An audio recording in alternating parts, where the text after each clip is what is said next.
Muchas gracias.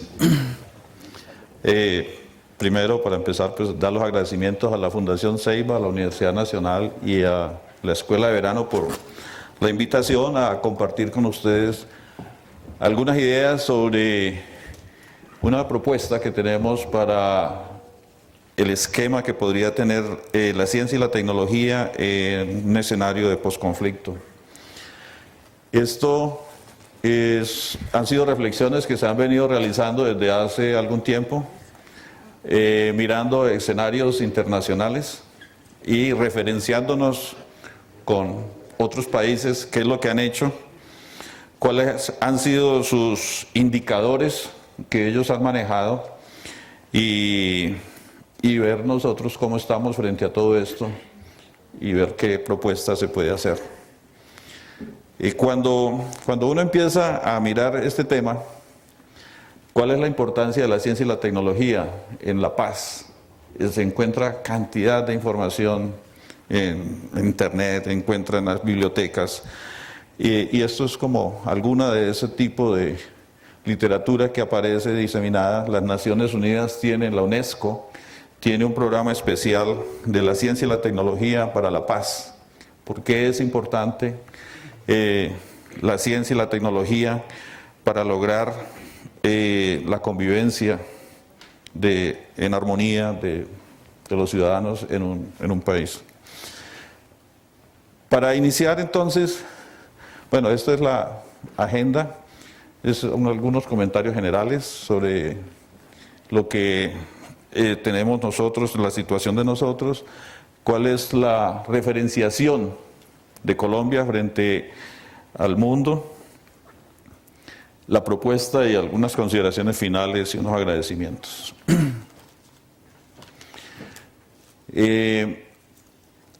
Dado la naturaleza del tema, pues si hay preguntas, por favor, se puede interrumpir, no hay ninguna restricción para que de pronto se pueda hacer más dinámica la presentación. ¿Qué es lo que nosotros necesitamos? Nosotros estamos buscando un desarrollo sostenible. Un desarrollo sostenible, y hay muchas definiciones de lo que es eso. Allí aparecen tres ideas principales en esta diapositiva. Una, que es reducir la inequidad y la pobreza. Y eso es una situación que es crítica para nosotros. El país de nosotros es de los más inequitativos que hay. Si nosotros salimos 50 kilómetros o menos de Bogotá, de Medellín, de Cali, la pobreza es impresionante, el grado de cómo vive la gente en estas zonas.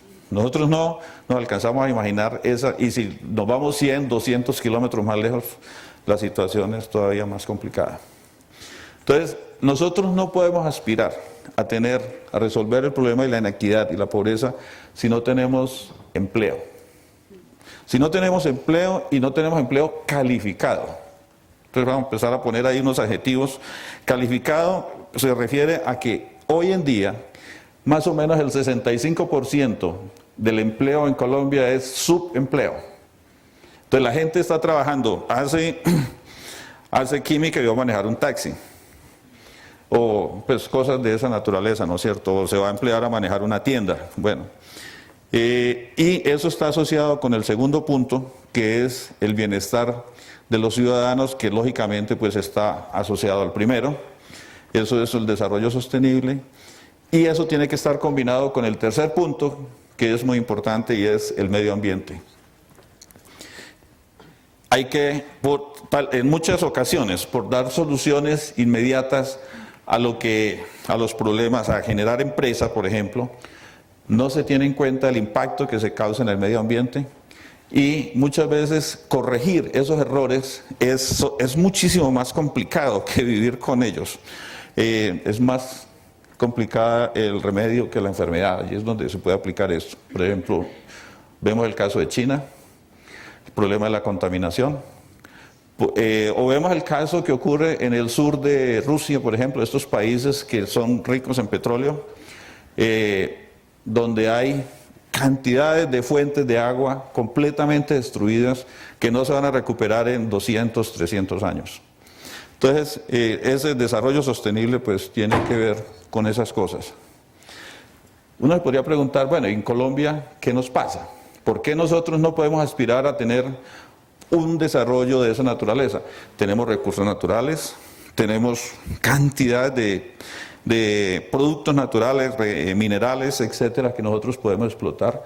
Tenemos una población que es joven, pero no ha sido posible. Algunas de las razones que se han esgrimido para eso aparecen en esa diapositiva. Una de ellas es que los funcionarios encargados de trazar las políticas de ciencia y tecnología en Colombia desconocen lo que es la ciencia, desconocen lo que es la tecnología y cómo se puede beneficiar la gente de esto. Ahí hay varias cosas que se pueden pues, sacar de allí. Es común encontrar afirmaciones como que en Colombia no necesitamos más doctores. Funcionarios públicos, políticos hablan de esa forma. Estamos hablando casi que a nivel de la gente que está en el Congreso, por ejemplo. O dicen, no se preocupe por plata, que plata hay para hacer investigación. Entonces vamos a mirar algunas cosas más adelante y eso va de la mano con lo que sigue allí, que es una inadecuada educación científica. Nosotros no tenemos suficientes científicos sociales, ingenieros, lo que sea, para enfrentar el desarrollo del país. Hay poca capacidad institucional, los grupos son pocos, las redes que existen en Colombia son muy pocas en investigación, y por lo tanto, pues bueno, la otra parte que no hay recursos, porque siempre se piensa de que nosotros tenemos mucha plata para investigación. Pero sobre todo la parte final, la industria colombiana no demanda de investigación. La industria colombiana es una industria de comerciantes, es una industria que cuando tiene, la gran industria, cuando tiene alguna dificultad, pues depende de lo que hagan sus proveedores en el exterior de conocimiento. Entonces el desarrollo del conocimiento, el avance en el conocimiento se hace en otras regiones y nosotros los traemos aquí. Celdas solares, nanotecnología, etcétera, todo ese tipo de cosas que están tan de moda ahora, todo eso mucho se está trayendo de los desarrollos que se están haciendo en otros países. Pero cuando uno mira, por ejemplo, la que nos interesa, ¿qué nos interesa a nosotros? Nos interesa potenciar la microempresa, la pequeña empresa y la mediana empresa. Esas son las que generan empleo. Entonces ahí es donde hay que enfocarse en los aspectos de ciencia y tecnología, porque cuando uno va a una pequeña empresa y habla de un doctor que va a trabajar allá, por ejemplo, por poner el caso hipotético, ellos no saben qué es un doctor, no saben qué puede hacer un doctor para apoyarlos en sus necesidades. Y esa situación escasamente la conoce la gran empresa. Cuando uno hace un análisis de, por ejemplo, el número de doctores que están empleados en la gran empresa, y para no mencionar nombres, las grandes compañías colombianas, encuentra uno que tienen 5, 10, puede que tengan 15 PhDs trabajando allí. Entonces, si miramos en otros países, podemos encontrar, por ejemplo, Samsung tiene más de 20.000 científicos trabajando en el desarrollo de sus tecnologías. Entonces, bueno, vamos a mirar cosas de este tipo. Adicionalmente, está esto. Esto es tomado de la misión de sabios Colombia al filo de la oportunidad, en donde se planteó hace 20 años que nosotros tenemos un problema de la percepción de lo que es la ciencia. Y ese problema es debido a los investigadores también, porque nosotros los investigadores no nos hemos preocupado por escribir 2 páginas de lo que hacemos en un lenguaje que sea asequible a una persona que tiene bachillerato o que no tiene bachillerato, por ejemplo. Escribir a ese nivel es complicado, es bastante difícil. Y Por eso se considera que la ciencia es propia de unas personas por allá que solamente pueden acceder a eso, unos seres extraños que tienen algunas calificaciones muy especiales, y eso entonces crea esos abismos y crea esa situación que se presenta con los políticos, porque el político necesita tener el apoyo para poder llegar a los puestos que quieren tener, pero cuando se habla de investigación, eso no da votos. Entonces, allí se presenta un problema de cultura, y es que nosotros no nos hemos preocupado por hacer una pedagogía para indicarle a la gente qué es esto de ciencia y cómo se pueden beneficiar de sus resultados. Bueno, miremos entonces cómo se mira esos, cuáles son los indicadores que se utilizan para mirar la ciencia y la tecnología. Usualmente, el primero que está allí es cuánto de la inversión de un país se hace en investigación y desarrollo, se va para investigación y desarrollo. Como son números importantes, eso se da en porcentajes del PIB, Producto Interno Bruto. Y entonces vamos a mirar enseguida pues algunas comparaciones. El otro parámetro es artículos de publicaciones científicas en revistas que son indexadas internacionalmente.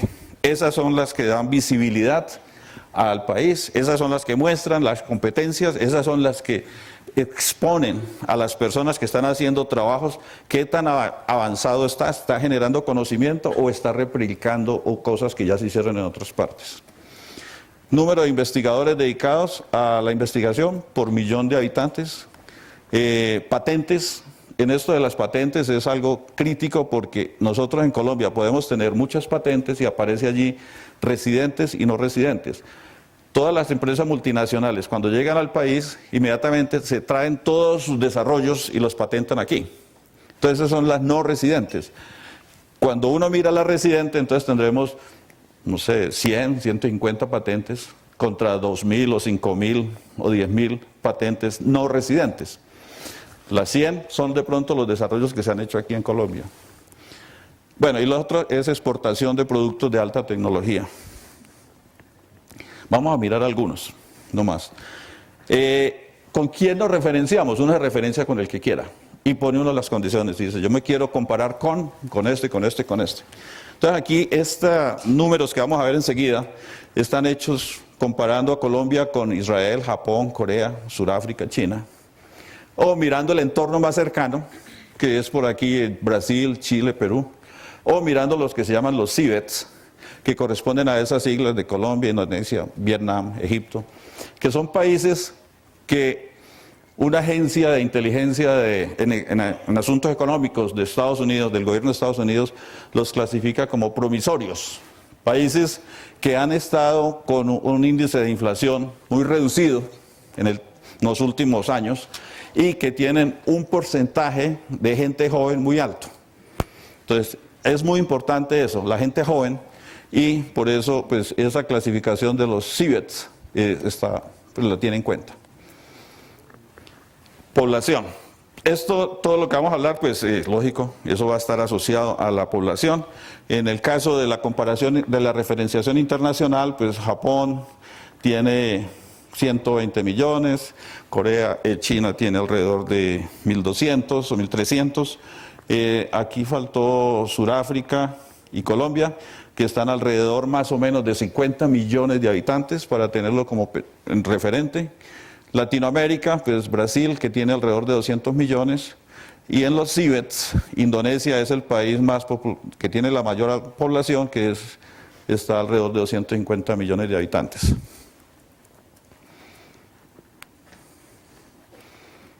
Entonces vamos a empezar a mirar qué es lo que hay en inversión. Y lo que aparece, estos son los porcentajes aquí aparecen entre 0 y 5%, que es más o menos el límite superior. El rojo es Colombia, y en las 2 o 3 diapositivas que siguen va a ser Colombia, el que está abajo, rojo. Y podemos mirar que pues Israel está alrededor de 4% o 4,2%. Estos datos son hasta el 2011, son tomados del Banco Mundial. Japón se ha mantenido muy estable en el tiempo, alrededor del 3,5%. China es un país que ha ido aumentando su inversión en ciencia y tecnología y está acercándose al 2%. Colombia, esto es investigación y desarrollo. Y Colombia, que estamos alrededor del 0,15. Vamos a ver en la otra diapositiva, se ve más claro. El caso especial aquí es Corea, que Corea ha ido aumentando. Es el único país en el mundo que tiene esa curva ascendente en inversión en ciencia y tecnología.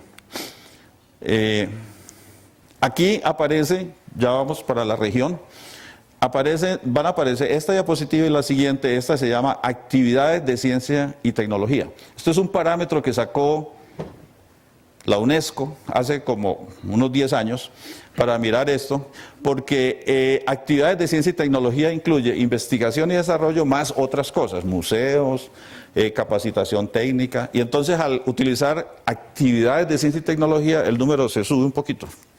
Entonces aquí vemos que Colombia puede estar alrededor de 0,4% y Brasil puede llegar al 1,6%. Pero cuando miramos lo que es investigación y desarrollo en esos países, entonces ahí vemos que, pues lo que le decía ahora, Colombia tiene alrededor de 0,16%, Argentina puede estar alrededor de 0,6% y Brasil estar cercano al 1,2%. En el caso de los CIBETs, la situación que se observa con esos datos del Banco Mundial es similar. Colombia sigue, aquí está en la parte de abajo, el azul. Egipto, Turquía, que ha venido aumentando su inversión en ciencia y tecnología, y uno puede darse cuenta por las noticias y por los ofrecimientos de becas internacionales que ellos hacen periódicamente, como es un país que está con una tendencia pues ascendente en esto de ciencia y tecnología. Estos son porcentajes, pero yo quiero que ustedes miren estos números. Estos son números absolutos. En el mundo, la inversión en ciencia y tecnología es del orden de 1,6 trillones de dólares. De 1,6 trillones de dólares, de los cuales alrededor de 3 países o 4 en el mundo tienen el 50% o más de esa inversión. Y pues hay algunos. Podemos ver Estados Unidos está invirtiendo 465.000 millones de dólares por año en investigación y desarrollo. China, 284.000, Japón, bueno, los números que aparecen allí, Corea, 63.000, Corea es un referente bueno para nosotros porque tiene una población parecida a la de nosotros, más o menos 50 millones de habitantes. Francia, Brasil, 33.000 millones de dólares. Y se dan cuenta la cantidad de becas que está ofreciendo Brasil a Colombia, a todo el mundo. Y la cantidad de gente que está saliendo de Brasil a todo el mundo. Si ustedes han escuchado, en cualquier país del mundo se encuentran brasileros haciendo estudios de posgrado, haciendo especializaciones. A pesar de que está muy lejos de las inversiones pues, de los otros países, tiene una inversión importante. Colombia, 150 millones de dólares. Bien, si nosotros miramos eso por habitante, que ya entonces la cosa es distinta. Entonces lo miramos por habitante, encontramos que en Estados Unidos, al dividir esto por la población que tiene, nos da $1.500 de inversión en ciencia y tecnología, para investigación y desarrollo, por persona por año, $1.500. Y cuando uno mira los países que están más desarrollados, Alemania, Japón, Corea, todos esos países se sitúan entre 800, 900 dólares a 1.200, 1.300, teniendo tope pues como Estados Unidos, el que más invierte en ciencia y tecnología. Colombia está invirtiendo $3 por persona por año. Entonces, empezamos a mirar cómo queremos nosotros, a qué aspiramos, qué necesitamos, para dónde vamos. Si con esos números estamos en esa situación. Esa tabla, ¿no has hecho el análisis de la inversión en ciencia y tecnología y en armas? o en guerra, por decir, porque aquí de pronto nosotros Seguido. somos los campeones en Sí. la guerra. Ya le pongo el número. Bueno, Bueno. esa es la que quiero saber. Si nosotros, hay una propuesta, y es la propuesta que vamos a mirar al final, dijéramos 2% del PIB de Colombia lo pusiéramos en inversión en ciencia y tecnología, que es un número bajo comparado con lo que veíamos ahora. Si lo pusiéramos aquí, el 2% del PIB de Colombia es alrededor de 7.000 millones de dólares. 7.000 millones de dólares nos colocaría por aquí, en esta tabla que es muy arbitraria porque hay solamente estos países, pero estaría por aquí. Y pasaríamos de tener 3 dólares por persona a pasar, me parece que es a 120 o a 140 dólares por persona por año. Aún lejísimos de las inversiones que se hacen en estos otros países. La pregunta es, en armas, ¿cuánto estamos empleando? Nosotros, el 2% del PIB es 7.000 millones de dólares, más o menos, y en armas en defensa estamos utilizando alrededor del 8% del PIB, o sea, sería 4 veces el número, o sea, 28.000 millones de dólares que se están invirtiendo en este momento. Si se invirtiera todo eso en ciencia y tecnología, ¿no es cierto? Entonces, dejamos allí. Esto es la parte financiera. ¿Cómo queremos nosotros aspirar a que las investigaciones en Colombia pues den esos resultados que le vamos a resolver el problema a la industria, que vamos a resolver la inequidad, que vamos a resolver la pobreza? No, pues así como vamos con este tipo de inversiones no vamos a llegar a ninguna parte. Bueno, esta diapositiva lo que muestra es esos recursos de dónde vienen. En la parte azul son las inversiones de los gobiernos, la parte roja es el sector privado y este otro pedacito que aparece por acá, otros son donaciones usualmente que aparecen en todos estos países, que son muy importantes las donaciones. En Colombia pues eso no es una cultura en este momento. Usualmente, pues si miramos el primero, arriba está Corea del Sur. Esto da como un 35% que está poniendo el gobierno y el resto pues está en entidades públicas. Pero en general eso puede estar alrededor del 30-35% de inversión del gobierno y el resto en sector privado. Hay algunas excepciones. Rusia, por ejemplo, que está por aquí, puede ser 60-70%. India también. Por acá abajo está Indonesia, que puede ser el 80%. ¿Qué pasa allí? Son países que ya tienen una trayectoria en investigación en ciencia y tecnología, en donde el sector privado, en donde la industria, pues estamos hablando del sector privado, la industria ya tiene capacidad, ya sabe qué es esto y empieza a invertir en lo que es desarrollos de ciencia y tecnología. Pero cuando un país no tiene esa cultura, las pymes de nosotros, la mediana empresa, no sabe qué es eso, el Estado tiene que hacer la inversión completa y apoyarlos de tiempo completo para que ellos conozcan. Hay que concientizar a la gente de eso, ¿no es cierto?, a la empresa, para que ellos vean y ellos ya empiecen a generar sus propios desarrollos y a solicitar desarrollos, y eso es lo que vamos a plantear más adelante, cómo se podría hacer esto. Entonces, es Estado, no gobierno, perdón, es Estado, y por eso al comienzo del título dice proyecto de ley. Proyecto de ley porque lo que se busca es que sea inversiones en el tiempo y no inversiones en el plan de desarrollo, como tenemos ahora, que se hace una inversión en el plan de desarrollo hasta el 2018 y en el 2018 ya cambia el gobierno, entonces vuelve y juega, vuelve y plantea otra cosa. Bien, vamos a ver los investigadores, que es otro indicador de ciencia y tecnología.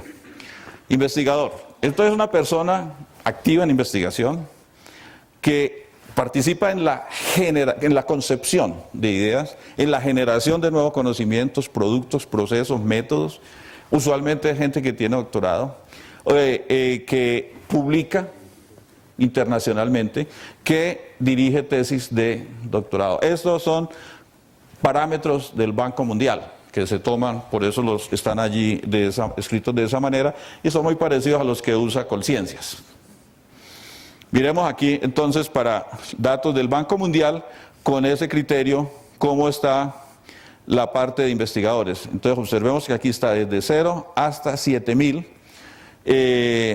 y eso está por millón de habitantes. Cuando uno mira en el mundo cuál es la tendencia y coloca los mismos países que decía yo ahora rato, entonces Japón, Corea, Alemania, Francia, Inglaterra, Dinamarca, Suecia, esos países tienen un número de investigadores que se sitúan más o menos entre 4.000 y 6.000 por millón de habitantes.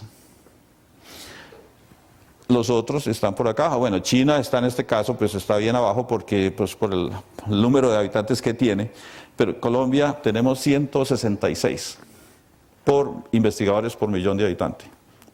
Entonces, esos números son contundentes, y si nosotros miramos, bueno, en el caso de los CIBETs, la situación es similar. Turquía de nuevo, es el país que está avanzando con mayor velocidad y ya se está acercando a los 1.000 investigadores por millón de habitantes. Hace 20 años, la misión de Ciencia y Tecnología planteó que en 20 años, o sea, para esta época, nosotros deberíamos tener 1.000 investigadores por millón de habitantes. Esa fue la meta que ellos se propusieron en 1994. Y ellos hicieron un análisis excelente de la situación del país, pero no se tuvo en cuenta. Y ellos hicieron esa propuesta. Si nosotros hoy tomáramos ese número de 1.000 investigadores por millón de habitantes, tenemos 50 millones, redondeando números, 50 millones, necesitaríamos 50.000 investigadores. El dato de Colciencias, el último, nos da que tenemos 8.300 investigadores en este momento en Colombia, bajo esa clasificación que está allí. Entonces, son números que nos permiten ver, pues, en dónde estamos. Por eso nosotros tenemos que referenciarnos, hay que mirar el entorno, hay que mirar el mundo, no creer de que nosotros somos especiales y que nosotros somos los únicos, nunca hay que creer en eso. Siempre hay que mirar qué es lo que están haciendo los otros países. Argentina, bueno, en este caso tiene alrededor de 1.000, 1.200. Chile, que está por el lado, no es tan alto, está alrededor de 300 investigadores por millón de habitantes. El otro indicador, publicaciones. Y aquí, pues, esto de las publicaciones puede tener sus más, sus menos, pero de todas maneras es el indicador que se utiliza en el Banco Mundial para mirar a los países, para mirar al mundo. Y vemos aquí, por ejemplo, China, por ejemplo, miremos el caso de China. Y miremoslo aquí, esto es 1985. En 1985, pues la producción de China, de Corea, Colombia, digamos que no era tan grande, tan abismal esa diferencia. Hoy, 30 años después, vemos China está produciendo, bueno, tiene 1.200 millones de habitantes, está produciendo 90.000 documentos. Japón está produciendo alrededor de 50.000, Corea está produciendo alrededor de 25.000 documentos. Miremos en el caso, en otra diapositiva, que de pronto se vea más claro. Eso es en números absolutos, pero referenciados, estas publicaciones se reportan por 100.000 habitantes. Entonces miremos aquí, Israel, en esta diapositiva Israel era este color azul, que se le perdió el nombre ahí, y es este color azul. Pero cuando se mira por 100.000 habitantes, entonces vemos que Israel es de los países que más está publicando, alrededor de 80 documentos por cada 100.000 habitantes.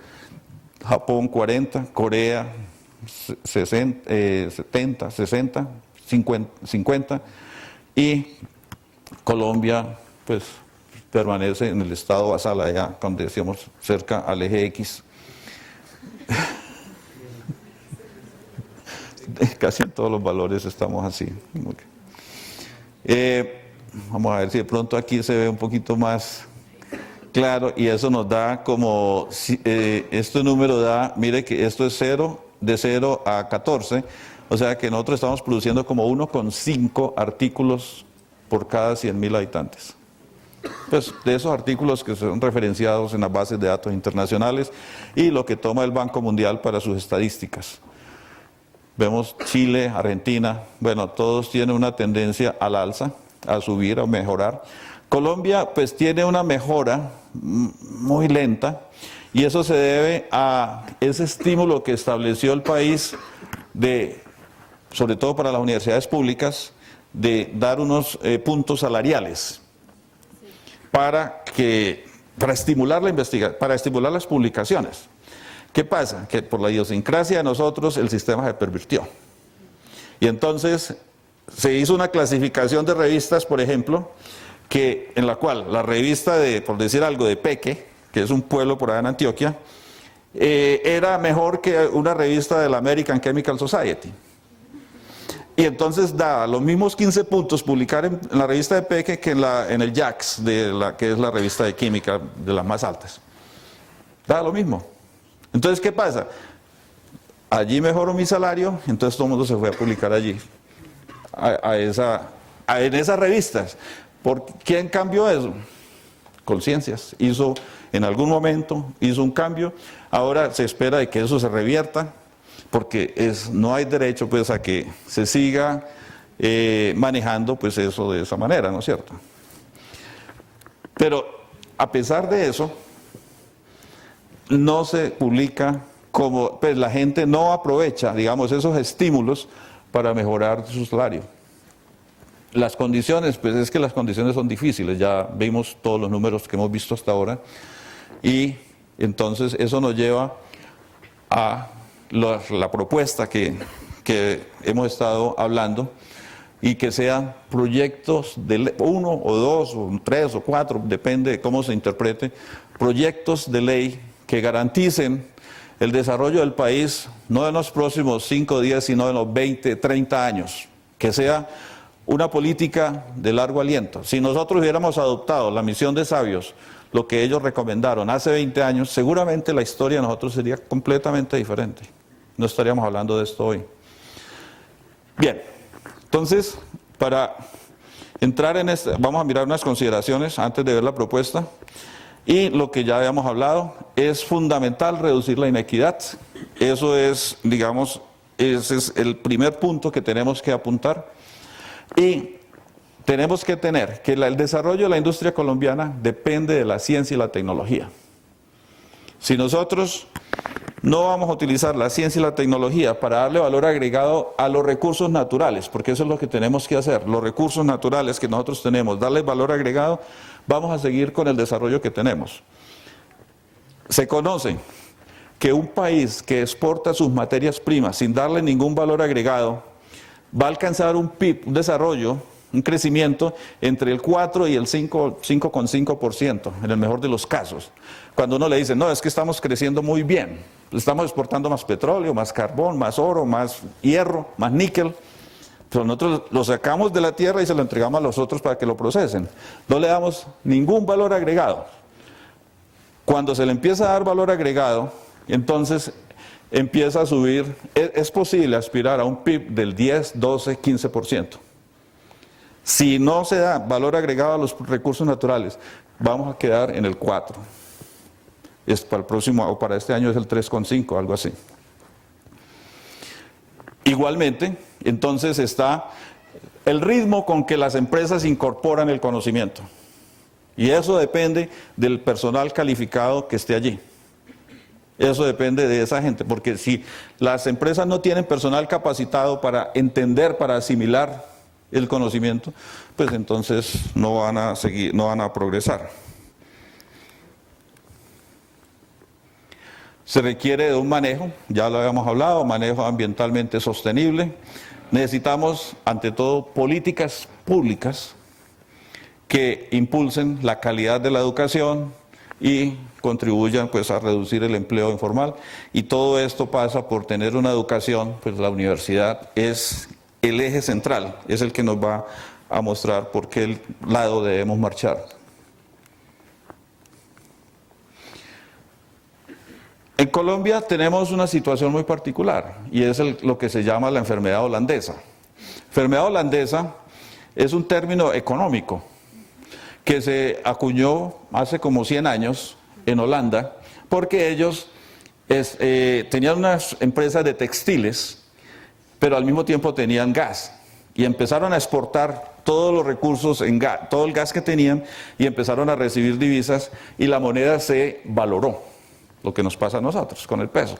El peso está sobrevalorado y cuando eso les ocurrió a ellos, entonces los textiles no se podían vender en el exterior porque eran demasiado costosos. Porque eran producidos en Holanda, pero el precio era muy costoso. Lo mismo que nos pasa a nosotros. Nosotros no podemos exportar mucho porque es que en Colombia tenemos una moneda supremamente valorada. Y eso hace pues que la situación, por eso se llama la enfermedad holandesa, que es un término que se ha venido hablando, tal vez ustedes lo han visto en los periódicos, hace por ahí unos 5 años se viene hablando de esto, especialmente cuando el precio del petróleo subió por allá a $140 por barril. Necesitamos políticas de Estado, ya habíamos hablado de esto, que sean persistentes en el tiempo, que sean por 20 o 30 años, y necesitamos un presupuesto que sea como mínimo del 2% del PIB. Ya veíamos, 2% del PIB equivale a alrededor de $7.000 millones para ciencia y tecnología, y educación alrededor del 7%. Ese número sí no sé en este momento en cuánto está en Colombia. No sé si alguien sabe eso de cuánto se está invirtiendo en Colombia en educación. No. Bueno. Y eso, ¿en qué lo invertimos? Entonces aquí viene entonces ya la parte de la propuesta. En el primer punto aparece un término que se llama universidades de investigación. Las universidades de investigación son unas universidades especiales. Son unas universidades, digamos, élite. Son las universidades de altísima calidad. Son las universidades que le han dado la mano a los países después de las guerras. Cuando se mira la historia de lo que ha pasado, por ejemplo, en Alemania, en Estados Unidos, Corea, Japón, han sido las universidades de investigación las que han asumido el reto de ver las soluciones, qué es lo que tienen que hacer y hacia dónde se debe dirigir el país en la investigación, porque son universidades especializadas. Más adelantico entonces hablamos de ellas. Pero muy importante que en una época posguerra, esas universidades han sido fundamentales en esos países. Podríamos esperar que eso también fuera aplicable a nuestro caso, podría ser. Necesitamos definir unos institutos nacionales de investigación. Nosotros tenemos hoy alrededor de unos 100, 120 institutos de investigación. Pero son unos institutos que tienen un PhD, 2 PhDs, hay unos que tienen más. El que más tiene es el petróleo, que puede tener 15. La empresa colombiana de petróleos, su instituto de investigación tiene 15 PhDs. ¿Qué esperaríamos entonces de las otras? Y esa es la más grande de Colombia. Entonces, y son institutos, los otros institutos, el del agua, el de las flores, etcétera, son institutos que están pendientes de que Colciencia saque una convocatoria para ver cómo recupera el salario o cómo les paga el salario a sus investigadores. Eso no es por ese lado. Entonces,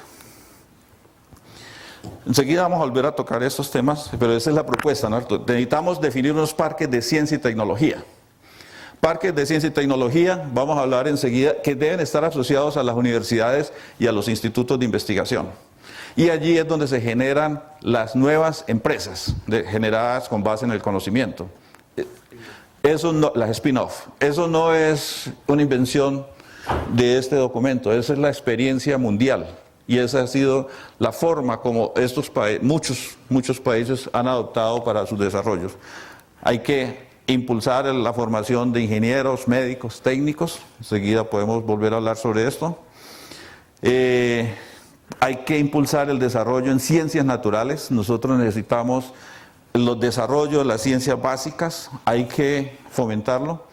Hay que aumentar el número de PhDs. Mínimo el 20% debe ser en el área de humanidades, sociales y artes. 2.000 por año. 2.000 por año, y hablamos ahora de 50.000. 2.000 por año nos subiría de 150 o 160 a 200 por cada millón de habitantes. Y estamos lejos de los 5.000 o 4.000 de los otros países todavía.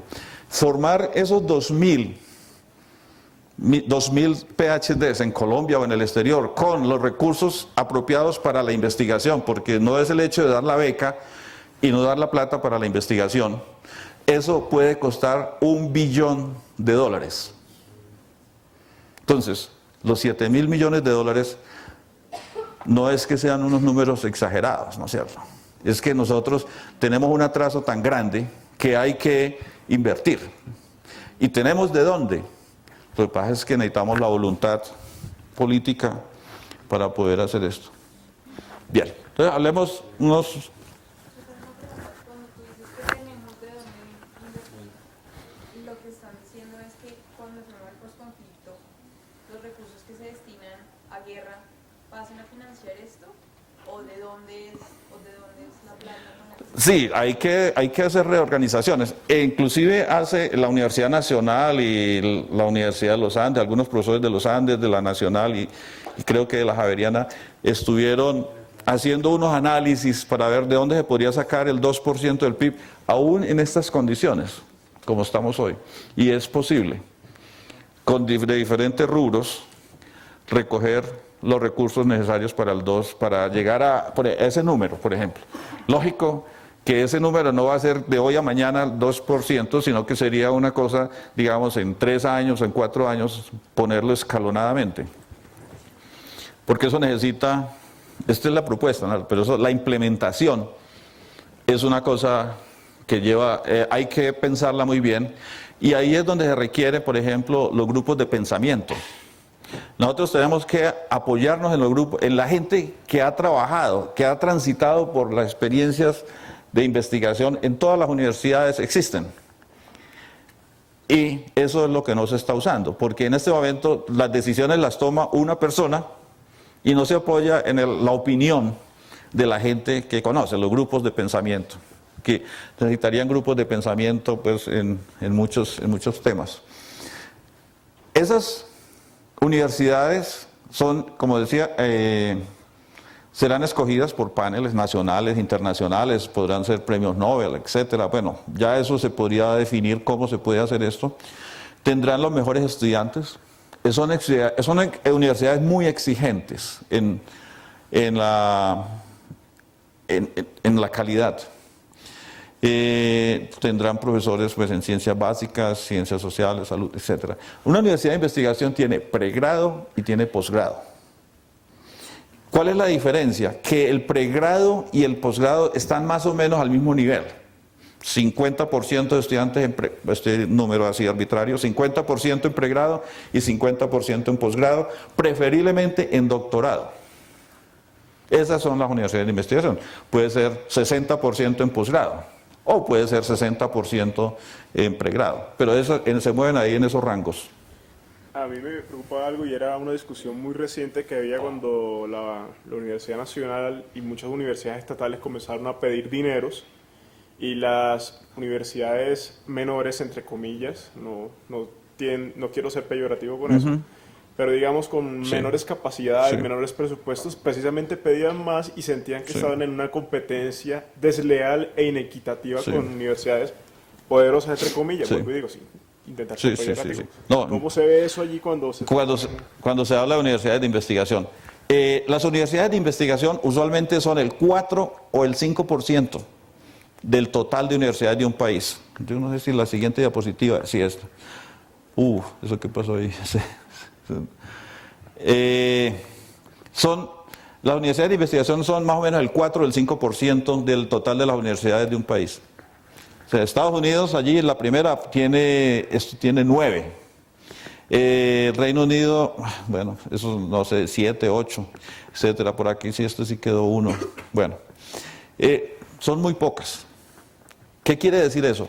Que habrá unas universidades de investigación donde el eje central es la investigación y otras universidades donde su actividad principal es la profesionalización con investigación.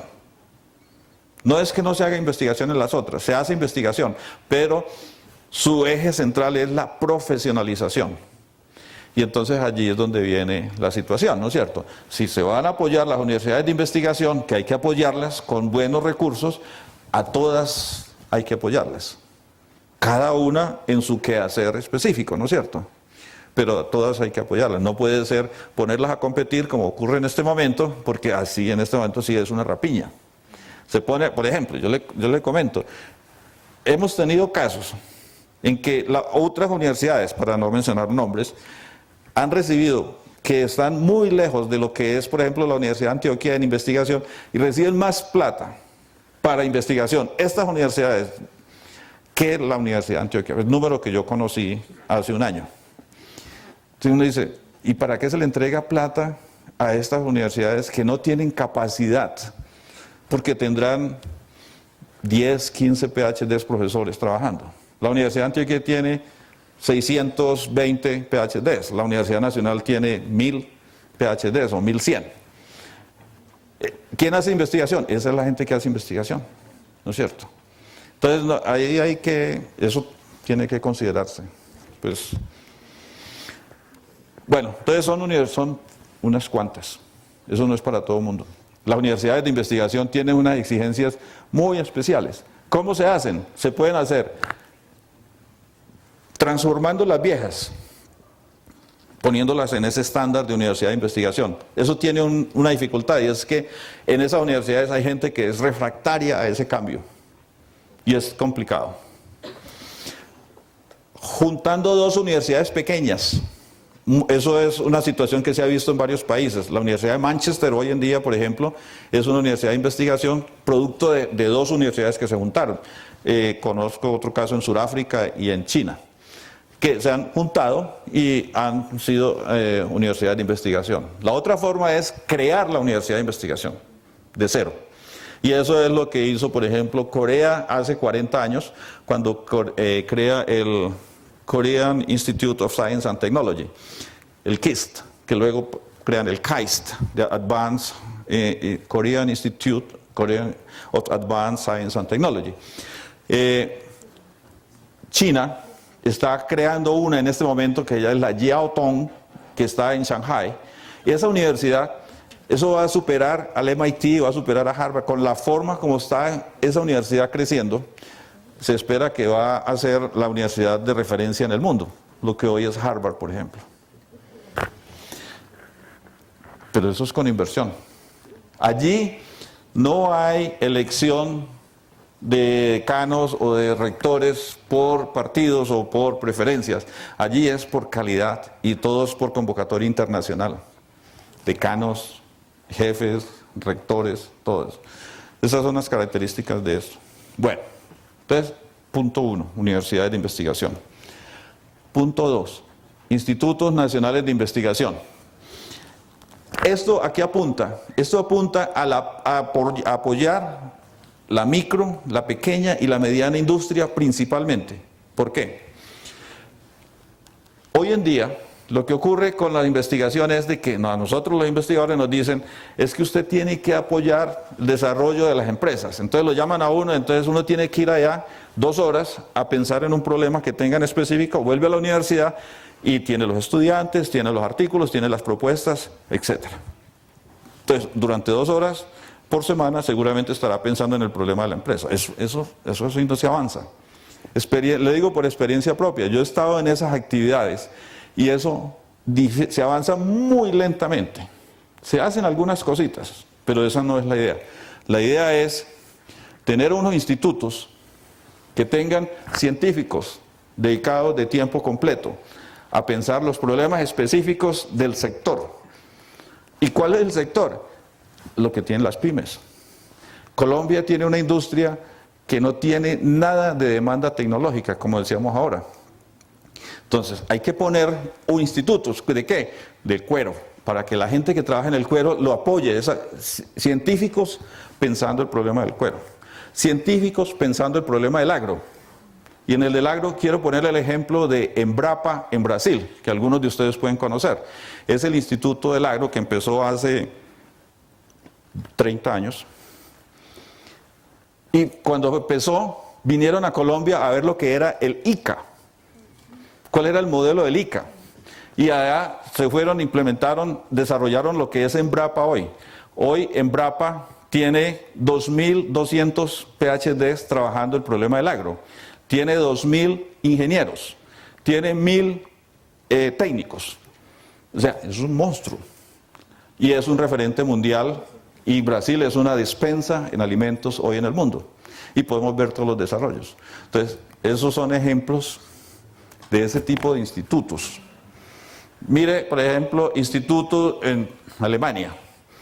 Está Max Planck, Fraunhofer, Helmholtz, Leibniz. Todos esos institutos tienen 1.000, 2.000, 3.000 PhDs pensando problemas específicos. Corea, el Instituto de Energía, tiene 1.000 PhDs, cerca de 1.000, trabajando las energías. ¿Cuáles? La eólica, la fósil, etc. Entonces son institutos especializados por temas. Y nosotros, ¿cuáles serían los institutos que necesitaríamos? Los que van a apoyar las flores, los que van a apoyar el agua, la industria que tenemos. ¿Con qué condición? Esos institutos deben tener unidades de vigilancia tecnológica, unidades de negocio, unidades de mercadeo, etcétera, y deben ir a esas empresas a convencerlas de que ellos, lo que van a hacer por ellos es bueno. Inicialmente el Estado debe financiar eso 100%, por eso decía ahora lo de la financiación. El Estado debe financiar eso para las empresas, para que la empresa crezca, para que la empresa mejore su capacidad de dar empleo y mejore la calidad del empleo. Cuando en un tiempo determinado se da ese proceso, entonces ya el Estado se empieza a retirar y llegamos a los promedios que están allí en esos otros países que vimos. El Estado sigue apoyando esos institutos o la investigación en un 30-40%, y eso es más o menos la tendencia en todo el mundo. ¿Pero qué otra fuente de financiación tendrían? ¿La empresa privada también? No, inicialmente el Estado. Sí, sí.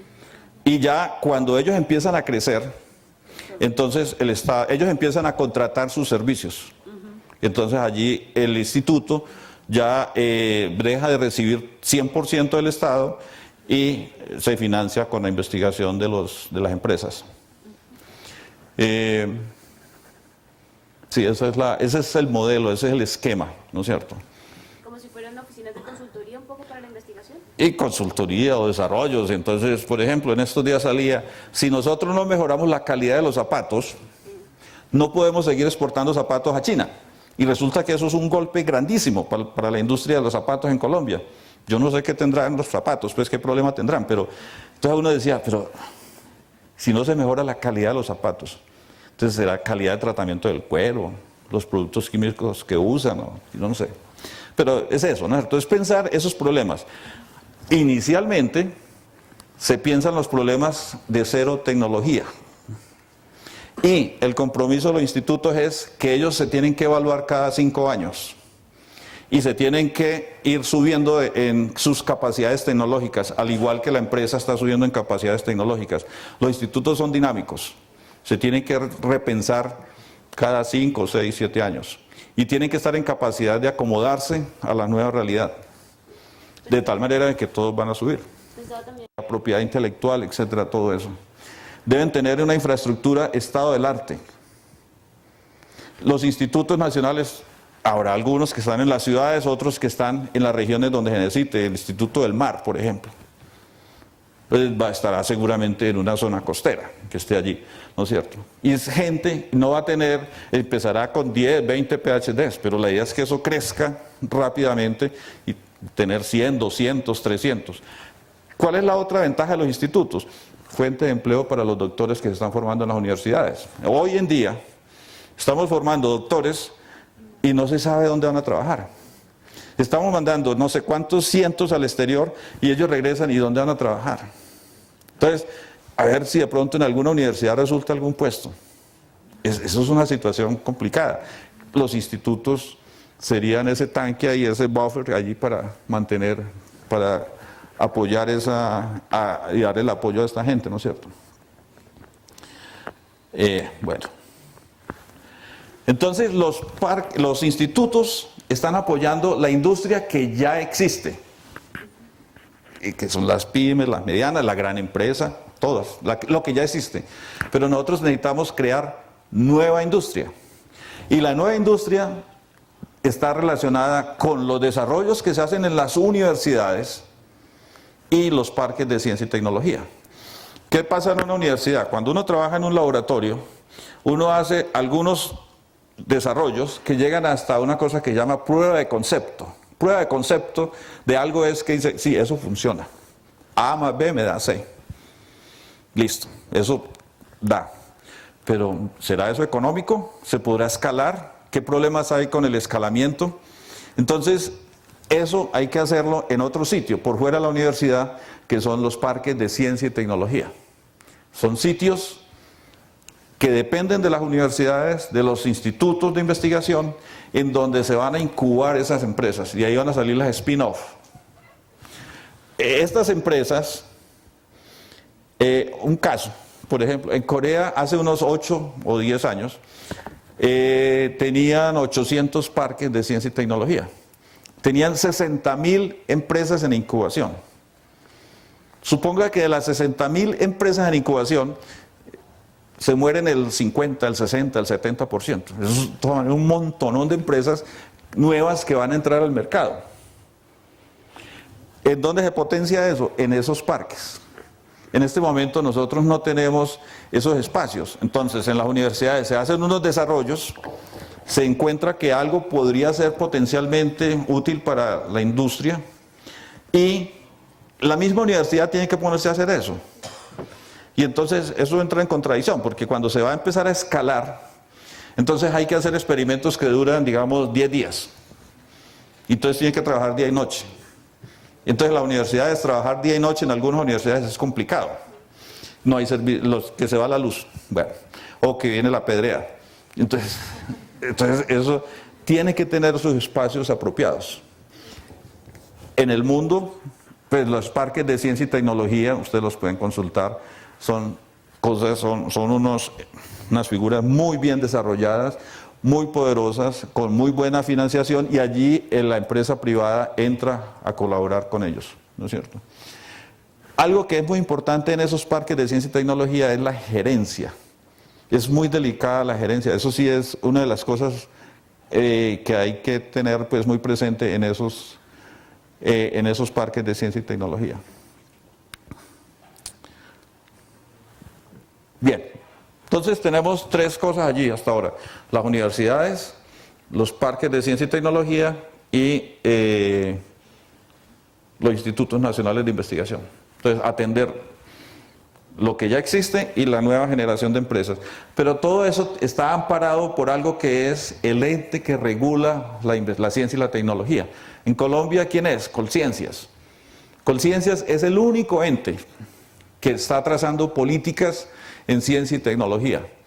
Mal que bien, con todas las dificultades que podamos tener, ese ente hay que cuidarlo. Porque si ese ente pasa por allá a hacer una oficina de tercera categoría, como se habló hace 6 meses o 1 año, que iba a pasar a depender de una oficina del Ministerio de TIC, ahí sí nos enredamos, pues, porque quedaríamos por allá en una oficina de tercera o cuarta categoría, y eso sería muy grave para el país. Entonces, necesitamos que Colciencias pues se reestructure. Eso sería una evaluación. A nosotros nos evalúan, a los profesores nos evalúan, a los investigadores le están preguntando a toda hora, y a Colciencias, ¿quién lo evalúa? Entonces nosotros, eso tiene que ser evaluado, se traen expertos. En Colombia hay gente que conoce mucho de esos temas, expertos nacionales, internacionales, se pueden traer unos cuantos Nobel para que tracen políticas y digan en qué dirección Colciencias se puede mover. ¿Pensando en qué? Pensando en que mi Colciencias se convierta en un ministerio de ciencia y tecnología. Eso ha sido el esquema que han seguido todos los países que están desarrollados. Porque ya cuando viene uno a manejar 8.000, 20.000, 30.000 millones de dólares, pues ya tiene que tener una estructura diferente y él debe estar en un nivel de ministerio y que tenga unas agencias que manejen la parte básica y la parte aplicada. La otra condición es que Colciencias debe ser dirigido por científicos. Porque en este momento, lo que ha pasado, pues con unas excepciones hace unos 10 o 15 años, que tuvieron unos científicos allí, y fue la época de oro de Colciencias. Unos profesores que hoy están en los Andes, otros están en la Nacional. Esa fue la época de oro de Colciencias. Después de esto, entonces, eso se politiza y ya se vuelve pues un fortín de un partido político. Ya no es que es el partido, entonces es el que dice, este es el que va para allá.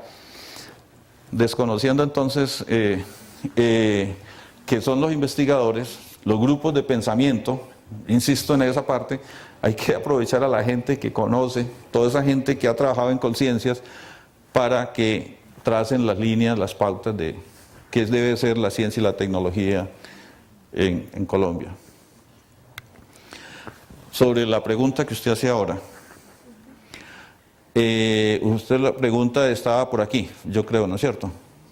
De innovación creativa.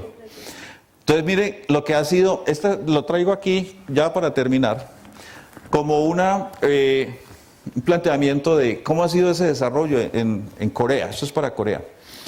Inicialmente, la tecnología que ellos tenían, la de textiles, los zapatos, bueno, lo que sea, pero apoyar a toda esa gente. Entonces ahí fue duplicación, imitación, aprendizaje. Y eso es lo que nosotros tenemos que hacer. Eso lo hizo Japón, eso lo hizo Estados Unidos, eso lo han hecho todos los países, ¿no es cierto? Nosotros tenemos que aprender de lo que ya existe. Luego viene una parte de crecimiento. Y ellos están en esta frontera en este momento, en la frontera entre el crecimiento y ya la innovación, y entonces es lo que se llama la economía innovativa, que es lo que tiene Inglaterra, que es lo que tiene Estados Unidos, lo que tiene Alemania, y Japón y Corea está entonces en esa parte. Dice, no, es que nosotros estamos ya en este nivel, y aquí es donde se puede pensar que pueden empezar a aparecer los premios Nobel. Porque acá es mucho de investigación aplicada para resolver los problemas que tiene la empresa.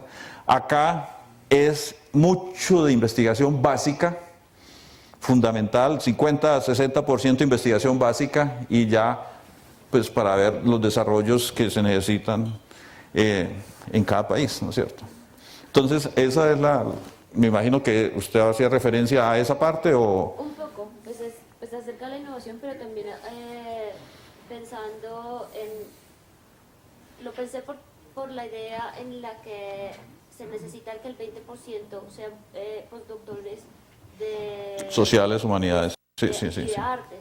Y en este momento pues hay una pelea o hay una discusión bastante grande, por ejemplo, con Colciencias, porque el diseño, la arquitectura y las disciplinas creativas no están incluidas dentro o no tienen una categoría aparte. Tal vez es eso, y pensar que las disciplinas en estas áreas del conocimiento también pueden ser importantes para fundamentales. Son fundamentales. No hay innovación si el grupo de sociales y humanidades no está de la mano. No hay innovación. No se puede lograr una innovación si no se tiene el apoyo de estas disciplinas. Las áreas duras pueden salir con su reactor o con su chip o lo que sea, pero los que van a hacer la diseminación, los que van a ayudar en la culturización, son estas áreas. Y ahí eso es muy importante. ¿Qué es lo que pasa hoy? Ya que usted hace ese comentario. En Colombia, el 70% de los graduados en las universidades colombianas son del área de sociales y humanidades. Eso, digamos, para el desarrollo del país hay que buscar un equilibrio. Hay que buscar un equilibrio, y es de que las áreas de ciencias, ingenierías aumenten. No es que haya que acabar las áreas de sociales, no, sino que hay que manejar un equilibrio, como lo que se ha logrado en otros países, porque 70% pues no se puede, no da para sostener un desarrollo de un país. Bueno, y finalmente pues unas consideraciones. Es un modelo que ha sido exitoso en varios países. permite el flujo de conocimiento. Eso es una cosa muy importante. Genera conocimiento en las universidades y hay un flujo de conocimiento hacia donde se necesita, hacia el sector aplicado, hacia las empresas, a los que van a necesitar ese conocimiento. Posibilita el fortalecimiento de las empresas ya existentes y posibilita el crecimiento de nuevas empresas. Lógicamente que esto necesita el apoyo de toda la ciudadanía. En la medida en que esto se difunda, que nosotros mostremos este tipo de números, que mostremos esta realidad de nosotros frente al mundo, eso seguramente va a traer sus réditos, pero es que en este momento nosotros tenemos los ojos tapados frente a eso. Y creemos de que estamos muy bien, que tenemos mucha plata, que tenemos muchos doctores, y la realidad pues es completamente diferente. Para terminar, los agradecimientos. Esto es un documento, o estas ideas que se han planteado, han sido evaluadas por expertos en políticas de ciencia y tecnología de Corea, por ejemplo. Este es un grupo que es Science and Technology Policies Institute, me parece que es el significado de eso. Max Planck, profesores de la Universidad Nacional de Estados Unidos, bueno, EAFIT, Entonces, este documento ha sido leído, ha sido corregido, ha sido discutido con ellos, hay gente que no está de acuerdo, hay gente que está de acuerdo, lo apoya, pero es algo que nosotros tenemos que proponer y creo que si nosotros pensamos que vamos a tener una, digamos, entre comillas, posguerra, como decía ahora con las universidades de investigación, es una buena oportunidad de que se presente una reforma radical. Eso implica unas reformas radicales en el sistema de educación, en la financiación, etc. Entonces, esa es la propuesta. Muchas gracias.